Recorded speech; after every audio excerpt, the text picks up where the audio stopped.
How are the Cowboys going to fix this defense? Let's figure it out here as we take a look at the Cowboys offseason. This is the third part of us looking at what kind of options the Cowboys have to address their defense this offseason. We've already looked at the defensive ends. We've looked at the linebackers. We've referenced your safety options. We have not looked at corner yet, but we're going to look really in the secondary here, looking at safety and corner. Before we get to that, just kind of a reset.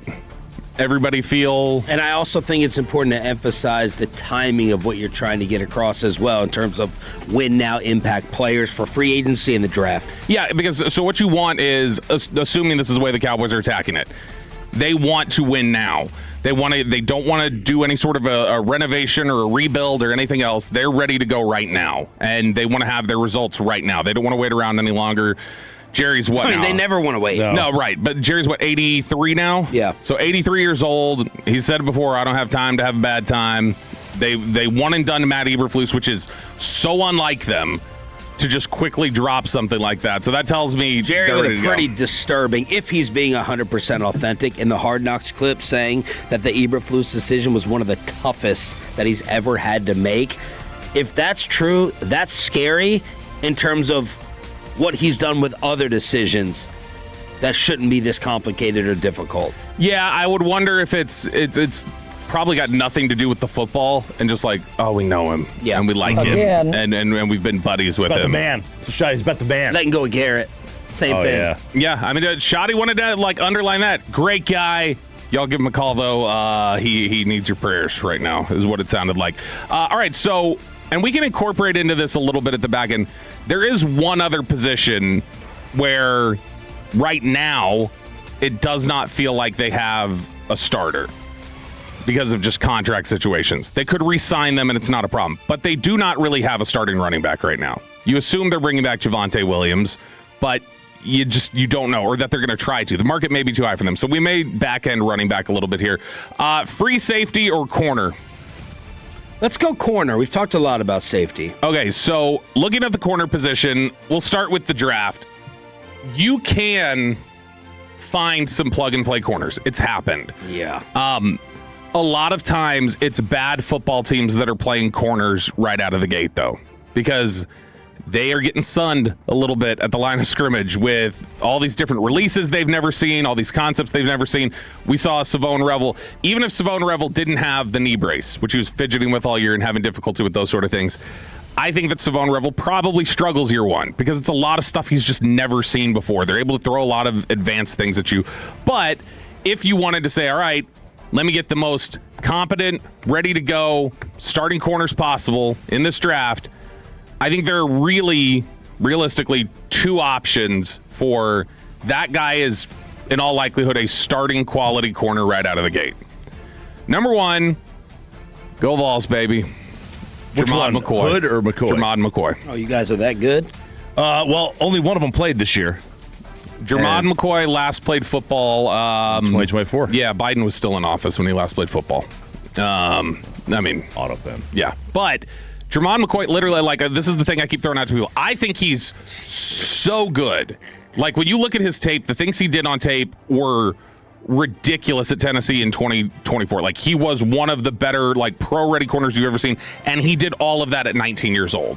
He was a teenager when he just absolutely was one of the best corners in the country. He gets an off-season injury. He tears his ACL. So the thing I keep referencing to people is think about how long ago it feels like Ezekiel Elliott was here running for the Cowboys. Like, he got cut near the end of the season. Man. He has played 2 games. Ezekiel Elliott's played 2 games. I can find newer Ezekiel Elliott Cowboys tape than I can find any tape of Jermod McCoy. Oh. But sounds like a second-round Cowboy pick. He won't get to second round. But it's just a matter of, do you want to, because some team will take him and just go we'll stash him then. Or he's allegedly going to be ready to play. But it's just been so few updates. He's been out for a full year. It's a lot. They were expecting him to be back in he might be back in September. And then it was, he might be back in October. I've heard this before. And he might be back in November. And then it was all right, well, now we know that at that point, after the Oklahoma game, it was all right, that's our 3rd loss. We know we're not going to go the playoff, but he never returned. And it was all right, well, so was he Was he just not wanting to play? Was he playing wait and see mode? I think he's probably going to be fine, but you better be sure he's going to be fine. Better be sure. Because if you're rolling into next year with Revel, who you have yet to see if he's fully bounced back from his knee, you're running back with Bland coming off of 2 foot surgeries, and then McCoy as those are your 3 corners, that's a terrifying dice roll to me. It is terrifying. The other corner that you can look at here is Mansour Delane from LSU. Oh. Now here's the thing. He is his name really Mansour? Mm-hmm. Yeah. Like Mansour. It's Mansour. Mansoor. Okay. But Mansour Delane is some of the best tape in terms of like just sticky coverage, like really adept play that you can see on film last year. The problem is going to be with Mansour Delane is he's very likely going to run, I don't know, probably high. And when I say high, I mean like 8-9. He's probably going to run high 4.4, low 4.5. Like that's what, and there's some question I think for some people about like, all right, what is the length exactly like for him here? So the tape is really good, but you're going to go out there and you're going to watch him test and you're going to be like, okay, that doesn't look like a super freaky athlete at corner. So those are kind of the 2 options that you're looking at within the draft. McCoy will go before pick 20. So if you want McCoy, he may be there at 12. It depends on which teams really think he's ready to go. But McCoy, you would have to take at 20. Delane, you may have to take at 12. It's just kind of uncertain right now. It hasn't kind of shaken out yet how people feel about him. He could, I think, depending on the combine and how satisfied people are with answers about him, he could be 10 to 20 range. It just kind of depends. He may not even be there for you at 12. But I think that those are the 2 that you could say come in right away and are plug and play. Free agency. It is not a strong free agent class for corners. It's not very good at all. I think the ones that you really got to kind of focus on and center around are another Go Vols, baby. Colton Hood? New Orleans. Alante Taylor. How you guys like underachieve every year? You made the playoff last year. Amazing offense. Yeah, got just beat down. Yeah, well, look, listen, they guys came out there without shirts on. They came out there without shirts on, and they made one key mistake. They didn't play football well. They went back into the locker room. You get cold, you get tight. Oh, here we go. And then you had first serious hamstring injury for the running back. Can't do that. You got to stay. You got to people. This is why you didn't play in the cold. You got to know. You don't go back in the locker room. You stay out there. You got to stay out there. So you are buying guys. If you sign one of these free agents, you're buying guys that have flaws or concerns. The one that's probably the most stable is Alante Taylor, who played at Tennessee a couple years back, who got smoked in his college tape by Jalen Tolbert. That was one of the things that people thought, like, all right, Tolbert got a big game against a top corner. He went 50th, I think, in the draft. So he's a top 50 corner, had struggled a lot of his career. This year, he played well. He played well for the Saints this year. It was year 4, and he is somebody who, he's fast. He has played in a number of different schemes. He has played, I think, pretty close to equal snaps in his career inside and outside. So he's played the nickel and he's played outside. So super versatile, a really solid year. You just don't know, all right, how much is this just a flash? We've seen 3 years of him not playing very well, and then he played good this year. So how much can we project that out and feel comfortable in that? And then the other one, and the one that I think sounds way more like a Cowboys gamble, is Jamel Dean from the Buccaneers, who Jamel Dean was one of the highest paid corners in the NFL in recent years. He's always been a steady player. When he is out there on the field, he's going to be able to give you good football. The problem is that he is aging and he is hurt a lot. And that's the thing that has really started to become his downfall. He's got the size that you want. He's 6'1", he's 206 pounds, but he has slowly just been getting nicked up. It's never like he's out for a whole season. He doesn't have anything like that. But he is consistently out 4 to 5 games just about every year. And so are you comfortable saying a quarter of the season I don't have one of the starting corners that I really invested in? No. Oh, God. And he'll be 30 years old next year. Oh, man. Go ahead, Choppy. No, you got an age. You have age and injury. Of all the positions that you've gone through, cornerback right now is giving me the least hope, with arguably the biggest need. All right, well, let me see if I can make you feel a little bit better. Because if I draft someone, it feels like it's going to take a while, and then best case scenario, who's the fastest we've seen a corner become really, really good. Patrick Peterson. Surtain. Still took Peterson like 8 games. Yeah, Surtain, probably. Trying to think if anybody else. 8 games he got torched the first 8 games? He was like steady after 8. Like he became really. Revis took a year.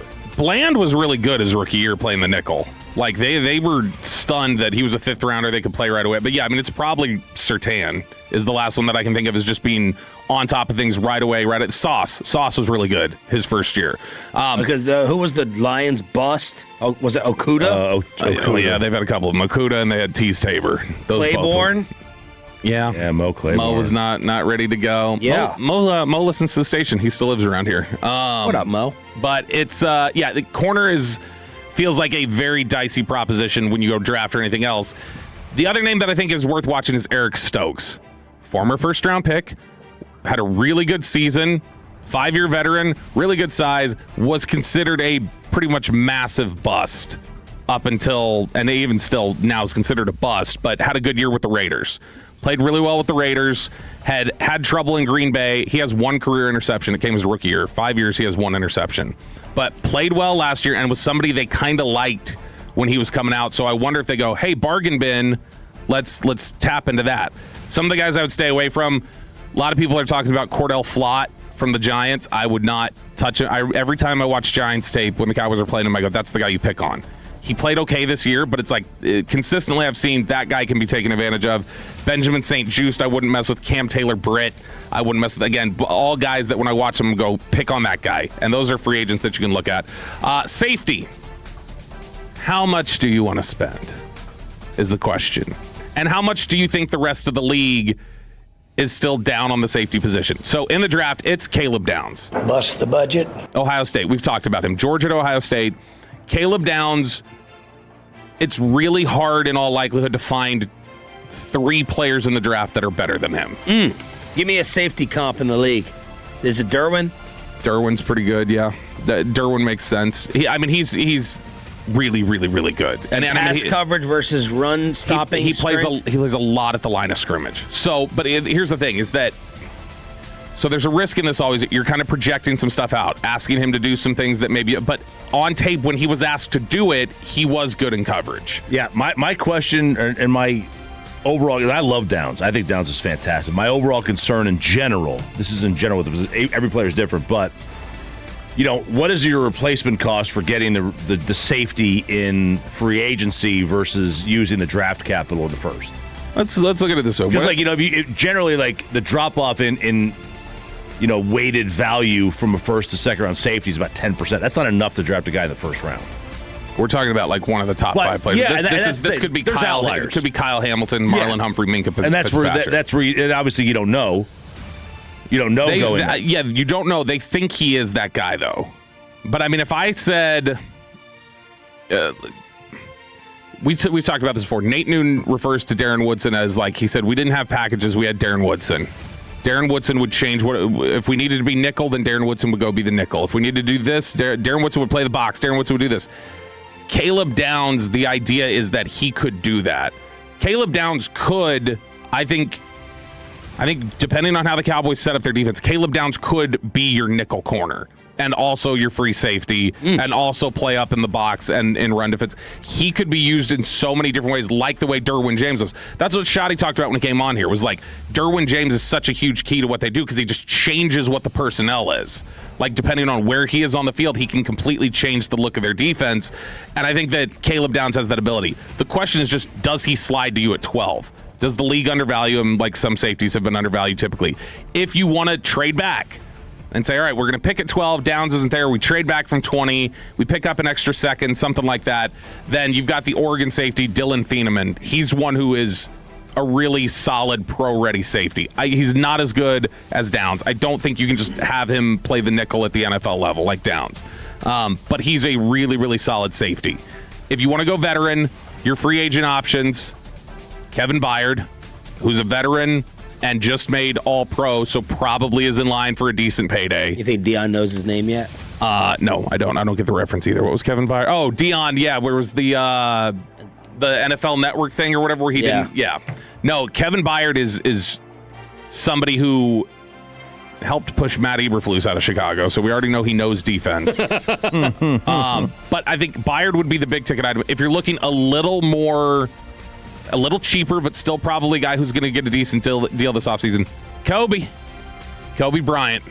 That's literally his name. It's spelled C-O-B-Y, though. Kobe Bryant from the Seattle Seahawks, who could play a little bit of nickel, has been a good player for Seattle. The question there is just that Seattle defense is really good. Are you just a cog in what it is? Isn't Reek Woolen available? So you didn't mention him. Yeah, because he's really come on the second half of the year. Reek Woolen, who was like I think he was an all-pro his rookie year out of UTSA because he had so many interceptions. He is such a narrow fit.